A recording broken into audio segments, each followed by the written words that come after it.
já que o oitavo som passa a ser considerado o primeiro do espaço equivalente, dando a impressão de voltar ao início e, assim, virtualmente, até o infinito.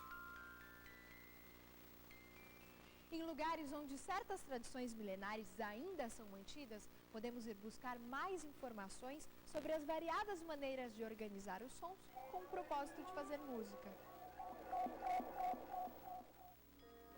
Aquela mesma oitava, dividida agora em 5 sons ao invés de 7, pode ser ouvida na China, na Indonésia, na África ou nas Américas. Estes 5 sons dão o sabor característico das músicas orientais.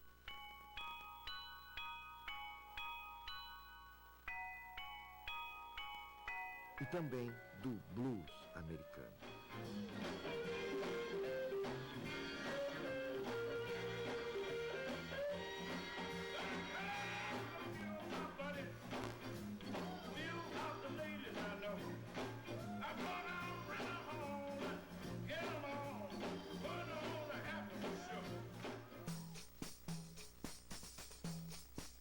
Por sua vez, árabes incluem na sua tradição até 24 divisões desiguais no interior da oitava, criando combinações que levam a 133 maneiras de agrupar os sons.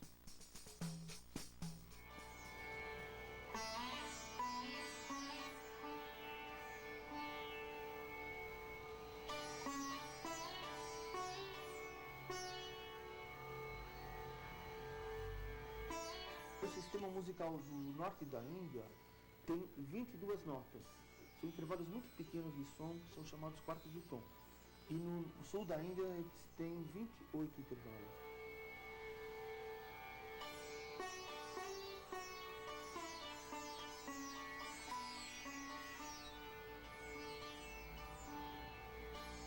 Uma vez tem um congresso de musicologia na Índia e estava o maior quebra-pau, o pessoal do norte falando que eram 22 divisões e do sul falando que eram 28. E eles não se entendiam, até que uma hora entrou um ancião, que era um grande músico, ele entrou, se fez silêncio na sala e perguntaram para ele: mestre, são 22 notas ou são 28 notas? Ele falou: não existe essa questão, música é como água, são infinitas as divisões.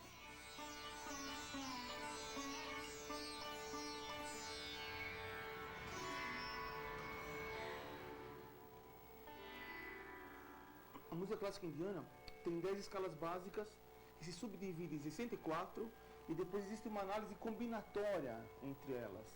Então é difícil você não cair numa sequência sonora de sons que não esteja mapeado na música clássica indiana. É muito estranho, é um sistema assim muito amplo e é totalmente matemático nesse sentido. Porque, na verdade, você fica manipulando, você fica improvisando em cima de equações numéricas.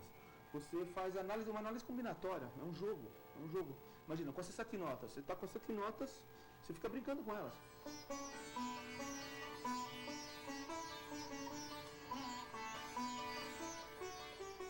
É uma geometria precisa, é uma geometria mágica, mas ao mesmo tempo é uma geometria não extremamente calculada como um metrônomo.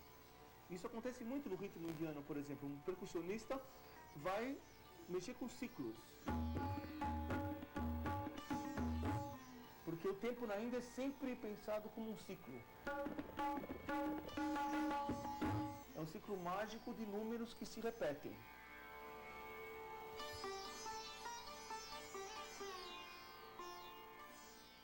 O ritmo, eu acho que é uma coisa inata no homem, né? Ele já nasce com um metrônomo dentro do peito, como dizia Villa-Lobos, que é o próprio coração, né? E a respiração.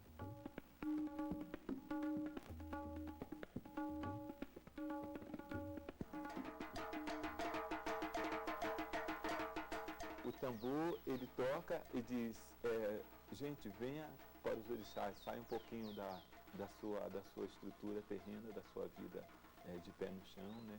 E venha para um outro espaço, para serem outras coisas, para perceberem outras coisas, para terem outras percepções.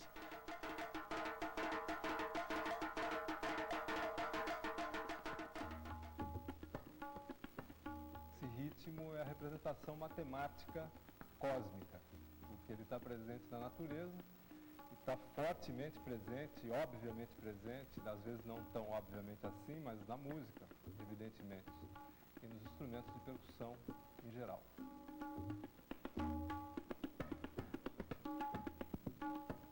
A música, ela leva ao êxtase, né? Sempre vai levar ao êxtase, né? Sempre você vai ouvir a música, cada um tem um jeitão de receber esse êxtase, né? Ela chama para a linguagem mesmo, de dentro para fora, né? É tirar alguma coisa de dentro e pôr para fora, né? Pôr para fora é uma energia que você tem dentro de você mesmo, né? E o tambor ajuda esse movimento.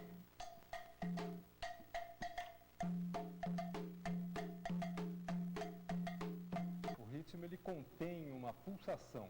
Se ele contém uma pulsação, ele contém um metro, né? Esse metro é passível de ser subdividido. Você vai ampliando e vai combinando essas variações, você tem uma infinidade de combinações e de resultados extremamente sofisticados e complexos que não deixam de estar, todos eles, atados entre si, quer dizer, todos eles têm uma relação muito íntima com essa pulsação fundamental. Isso é matemática.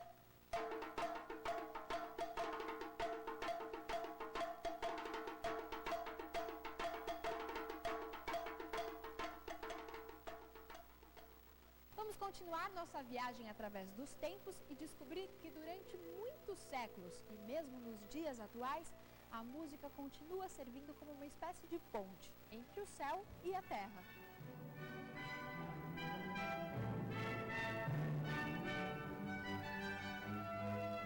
E quando a gente ouve a música do Bach, a gente sente um teor religioso muito forte, de elevação espiritual mesmo, assim, né?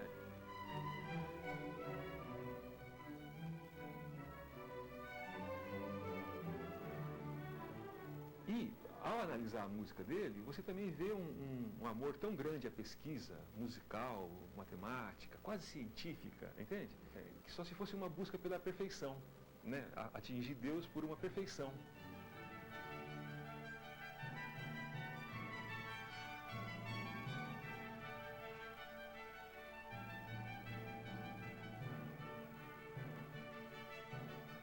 Na época do Bach, estava sendo definido o que depois ficou sendo conhecido como o período tonal da música. A partir do Bach, a dimensão do acorde, que são notas tocadas ao mesmo tempo, né, começou a fazer sentido. Então, o Bach já escreve pensando assim e também pensando do jeito antigo. Ele mistura as duas coisas, né?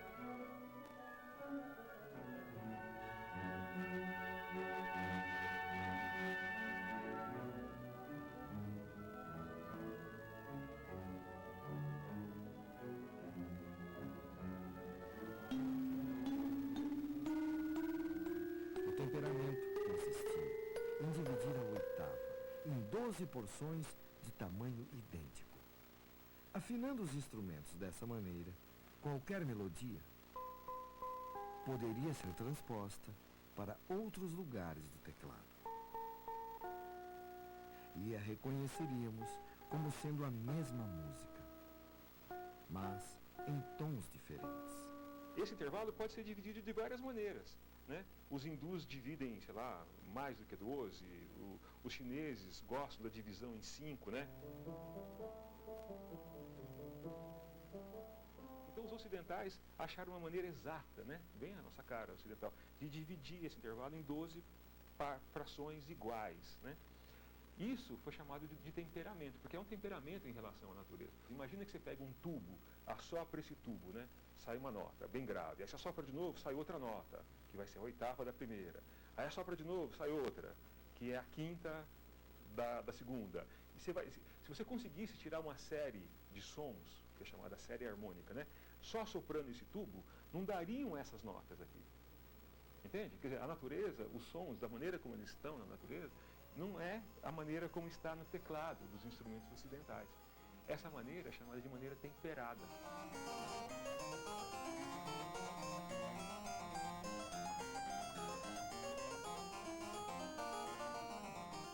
Então, essa música que foi consolidada, porque os caras vinham pesquisando há muitos anos, né? Nessa época, é depois a música que se torna regra.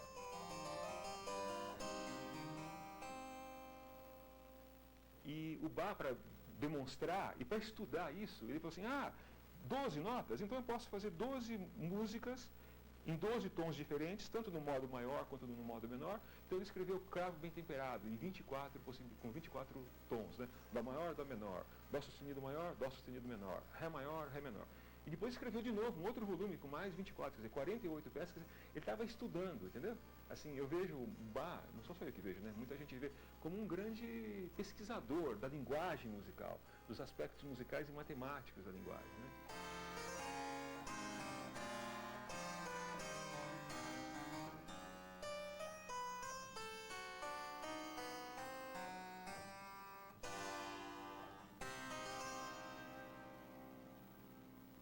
À medida que analisamos os acontecimentos musicais à luz da matemática, a exatidão numérica que orienta a escolha das notas e dos ritmos quando os músicos tocam ou compõem, parece indicar que, de alguma maneira, eles sempre buscavam a perfeição.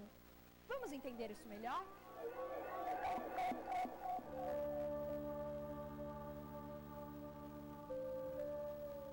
O filósofo e matemático Pitágoras realizou a primeira experiência registrada na história da ciência.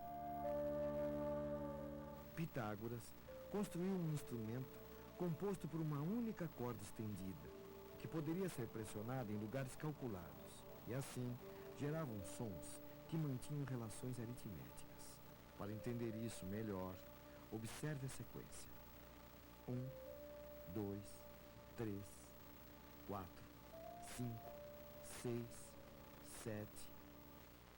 E perceba que cada número é obtido acrescentando 1 ao número anterior. Mas as notas obtidas à maneira pitagórica, geradas por relações aritméticas, produzem a cada oitava não as mesmas notas da primeira, mas outras, sutilmente desiguais. Essa diferença faz com que cada novo conjunto de notas seja diferente do primeiro.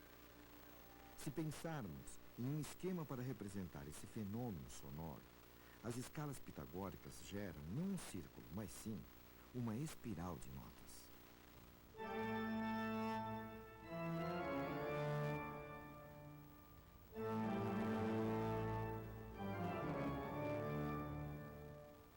A música produzida por Bach e outros músicos de sua época, por se utilizar dos acordes, que são notas tocadas simultaneamente, precisava de uma mesma afinação em todas as oitavas, para que não se tivesse a impressão de desafinação. Para isso, os músicos como Bach e, posteriormente, os inventores do piano, optaram por dividir a escala não de maneira aritmética, mas sim geométrica ou logarítmica. Na prática, a nova escala divide a pequena diferença existente entre, por exemplo, o Dó de uma oitava e o Dó da seguinte, entre todas as notas da escala. A escala temperada, dessa maneira, altera sutilmente todas as notas, criando sons não naturais. Gera, porém, uma escala circular, em que o fim de uma oitava coincide com o início da outra, e assim é mais adequada à música da época de Bach. Essa nova maneira de afinar os instrumentos e de organizar a escolha das notas só se tornou possível através de uma nova maneira de fazer cálculos.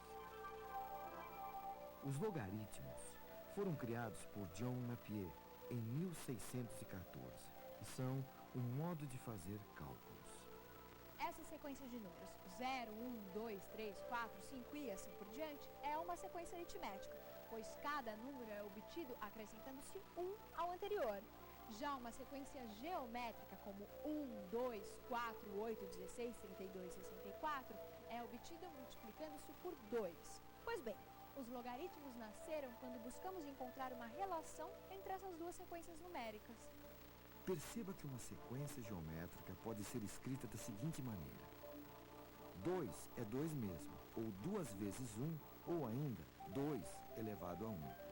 4 é 2 vezes 2, ou 2 elevado a 2. 8 é 2 vezes 2 vezes 2, ou 2 elevado a 3. Perceba que agora a sequência geométrica é formada por uma base, nesse caso o 2, e os expoentes formam uma sequência aritmética. Os logaritmos são uma maneira de associar essas duas sequências. Noutras palavras, as 12 notas da chamada escala temperada ou cromática correspondem aos logaritmos de base 2. 2 elevado a 0, 2 elevado a 1 sobre 12, 2 elevado a 2 sobre 12 e assim por diante. Ao adotar o temperamento, temos uma escala circular. O resultado é que agora a espiral fechava e por mais que o compositor passeasse pelas 88 teclas de um cravo ou posteriormente de um piano, o tom ficava preservado, ao mesmo tempo que ganhava possibilidades de nuances emotivas quase inesgotáveis. A forma da cauda do piano, assim como os tubos de um grande órgão, tem o desenho de uma escala logarítmica. Se você vai dar aula de logaritmo, jovem professora ou professor, peça um pequeno tocador de CD. Bote uma música de Bach, ou mesmo traga um menino com violão, ou se a escola puder, vá ao salão onde há um piano e mande alguém tocar Bach.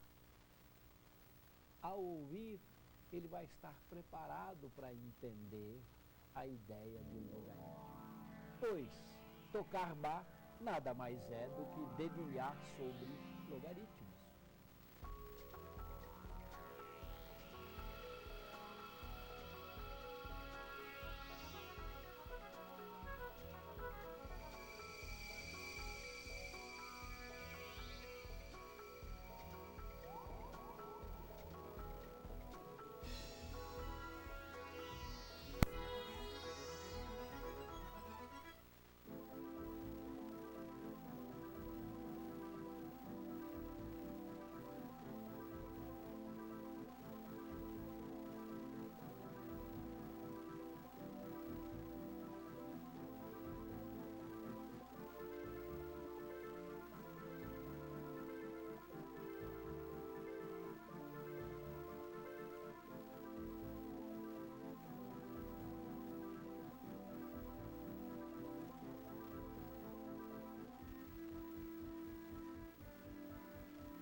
A escala pentatônica é a escala da música oriental, especialmente da música chinesa, japonesa e dos hindus. E é uma escala onde todos os tons têm uma relação matemática idêntica entre si. E isso provoca um sentimento de harmonia, de igualdade, que é um sentimento também da civilização chinesa, da arte chinesa como um todo.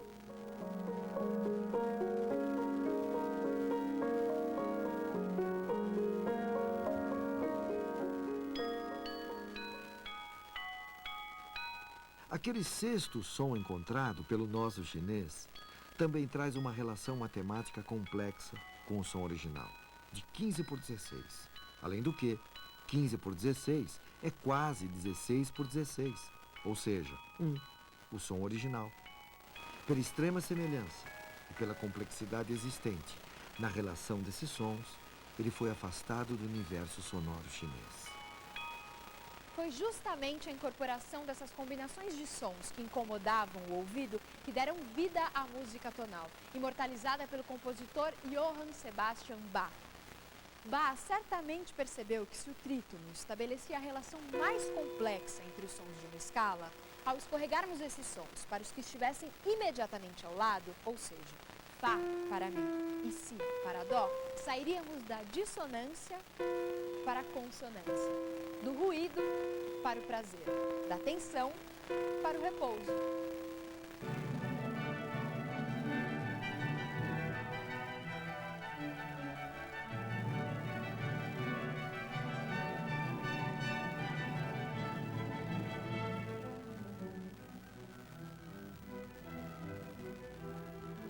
Bach, na prática, procurou unificar todos os conhecimentos que ele obteve a partir dos compositores franceses, italianos e dos alemães, gerando uma espécie de sistema lógico de composição.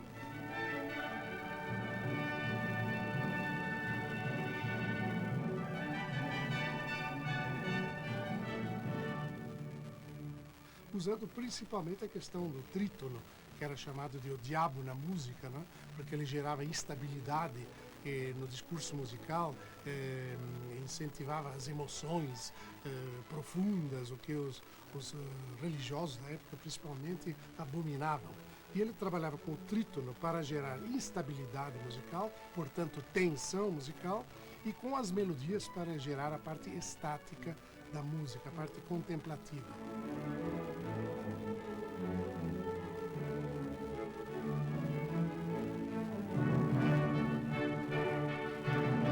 Ele conseguiu realizar o sonho de todos os compositores de todos os tempos, encaminhar a música para uma organicidade tal que em nosso tempo Villa-Lobos viria a dizer que ele não havia apenas produzido a melhor música de um país ou de um tempo, mas ele havia descoberto os segredos da linguagem universal, cósmica da música.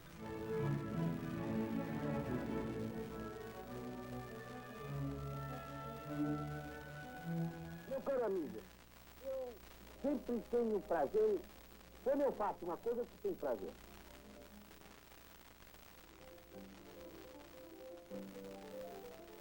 O fascínio de Villa-Lobos, pela obra de Bach, nasceu quando o ainda menino estudante de violoncelo foi apresentado às músicas do Cravo Bem Temperado.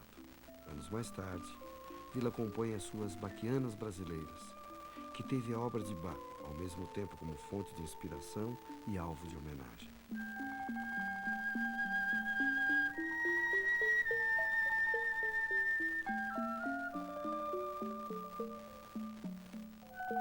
Tão importante quanto a influência dos compositores clássicos foi o gosto de Villa-Lobos pelas modas de viola, as cantigas de roda, os cantadores e repentistas que ele ouviu em suas viagens pelo interior do país no início do século XX.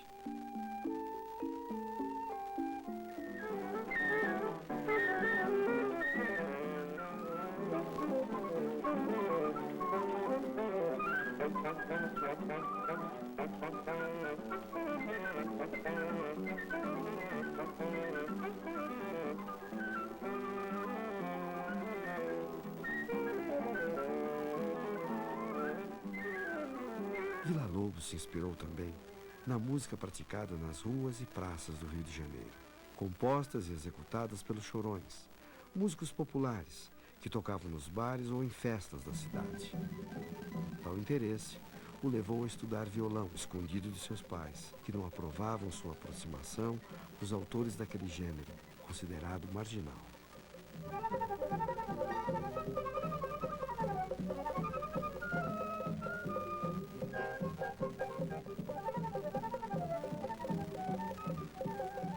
Villa-Lobos imortalizou e elevou o choro à categoria dos grandes gêneros da música mundial, ao compor um ciclo de 14 obras intitulado Choros. São uma nova forma musical, onde aquela música urbana se mescla a modernas técnicas de composição erudita.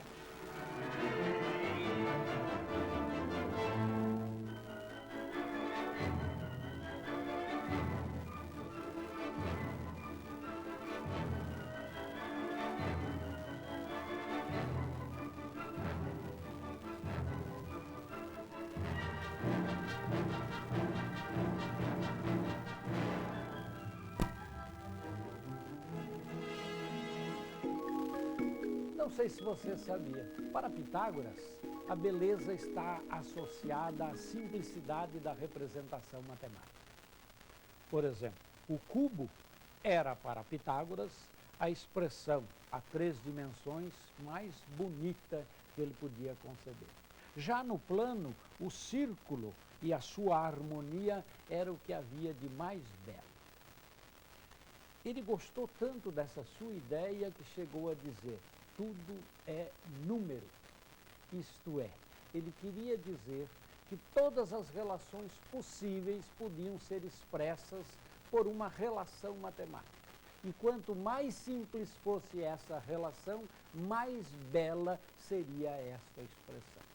Realmente, se nós olharmos bem as relações em diversas ciências, elas são tão mais belas quando a expressão matemática que as exprime é simples, singela, objetiva, fácil de entender. Não sei se ele tinha razão em dizer tudo é número, Mas uma coisa nós não temos dúvida. Em se tratando da música, quando fala da harmonia, da beleza, ele andou bem perto.